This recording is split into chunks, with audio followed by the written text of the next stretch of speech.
দীর্ঘ 10 বছর পর হঠাৎ করে ছেলে কানাডার থেকে বাড়িতে আসছে হাজির। ফ্যামিলি কেউ জানে না, গাড়ি আগে সামনে পাঠা দিছে, সন্তান পাশনে আছে, দেখছেন? মানে গাড়ির মধ্যে মা চেক করছে, গাড়ির মধ্যে কেউ দেখতেছে না। মা তো বলছে গাড়িতে আবার কে আসলো। হঠাৎ করে সন্তান যখন পিছন দিয়ে যাচ্ছে, হঠাৎ করে বাবা দেখার পর সন্তানকে এসে জড়িয়ে ধরছে। মানে বাবাও জানে না যে সন্তান প্রবাস থেকে আসবে, ফ্যামিলি কাউকে না বলে, দেখছেন? মা বাবা ডাইরেক্ট ইমোশনাল হয়েছে, কি রে আমি দেখতেছি কাকে। প্রবাসী ছিল, হঠাৎ করে যখন বাড়িতে চলে আসা, দেখছেন নি? আসলে মা তো সন্তানের দেখার পর কি করতে দেখছেন নি, মা কখনো জানেই না প্রবাসী সন্তান হঠাৎ করে চলে আসবে প্রবাস থেকে কাউকে না বলে, দেখছেন?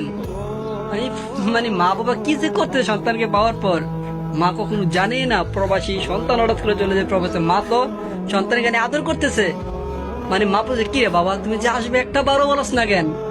সন্তান তো বলতেছে, মা একটা কথাই ছিল, আমি আপনার থেকে সারপ্রাইজ দিব, দেখছেন নি? আসলে মা ছেলে ভালোবাসতে এরকম হওয়ার দরকার প্রতিটা ঘরে, দেখছেন? মা কতটা খুশি আজকে।